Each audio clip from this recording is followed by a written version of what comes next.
it's almost impossible for us to really understand Palm Sunday because we know what's going to happen. For us today, it's the beginning of Holy Week, isn't it? We've got our services timetabled in the sheets.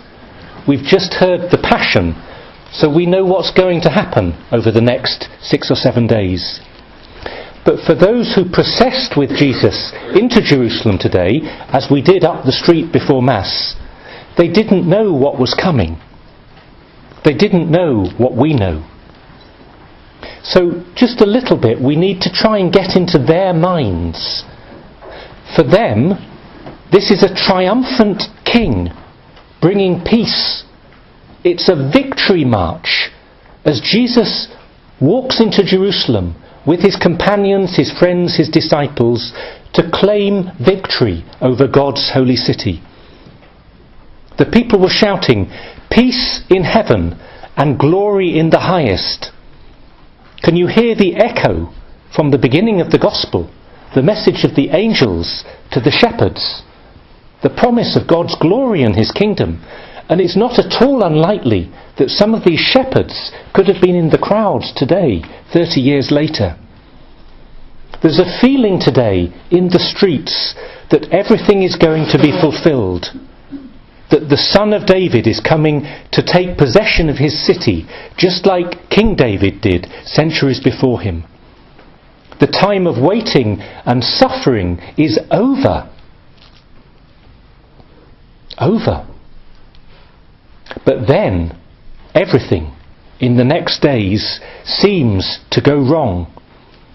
The confusion, the back and forth, the arguments in the temple, the passion, the arrest, we've heard it all today in the Gospel. The torture, the crucifixion, the death, disaster.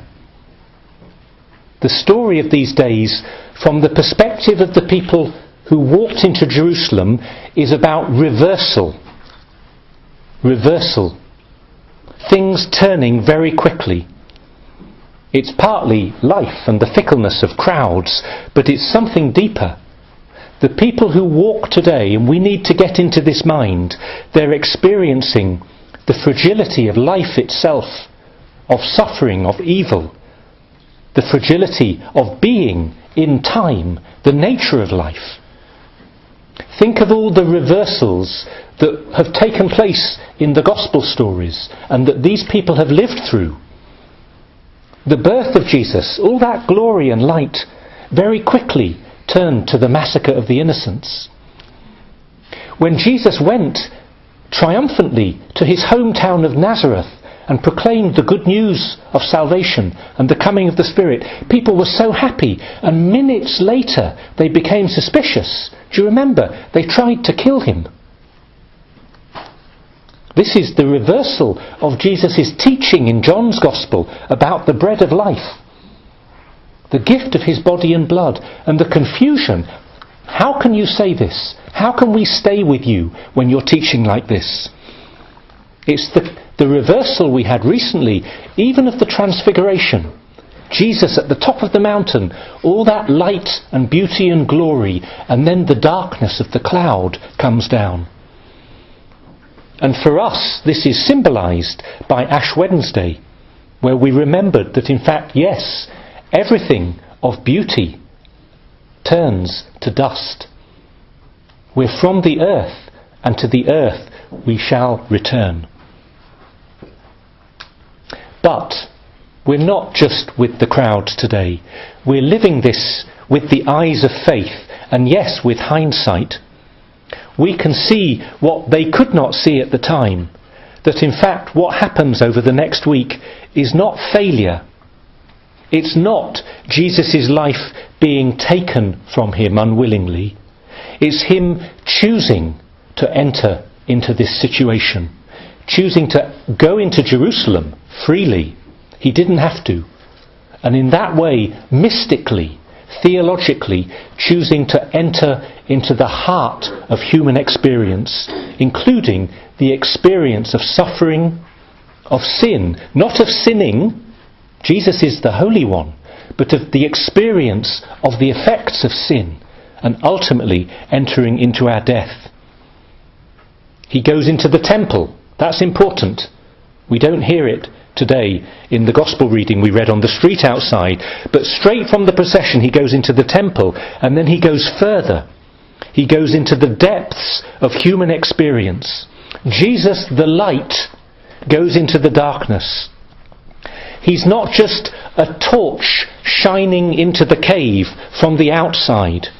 He is a lamp that is brought inside to illuminate everything that is there. And then, this is the real story, the mighty power of God can show itself in another reversal, where death is turned into resurrection. And to see that the pattern of human experience is not life leads to death. The pattern of the whole of human experience and the whole of creation after Holy Week is to realise that God's gift to us is resurrection.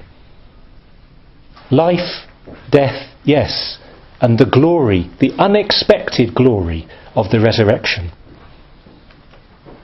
So for us, we've jumped ahead of ourselves, haven't we?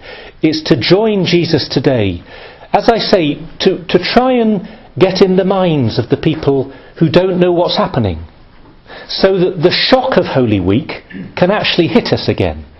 So imagine you don't know what's going to happen. Imagine you're simply experiencing the unadulterated joy and excitement of the shepherds at the birth of Jesus, of the wise men, of the crowds who accompany Jesus. And that we're willing to walk into Jerusalem with him, which is a big thing. We're willing to wave the palms. We've witnessed to this. And yes, did you see people on the buses taking photographs? This strange crowd, why are they waving these branches? Why are they standing there dressed like that? Yeah, so we've walked and we've witnessed. But if you were listening carefully to the Gospel of St. Luke that was read outside, it's not palms that they put on the floor in front of Jesus. What is it? It's their garments. And in fact, it's actually their cloaks, which for the people of that time was their most expensive possession. Interesting. As they walked into Jerusalem with Jesus, they were willing to lay down the most precious thing that they had before him and not let it get in the way.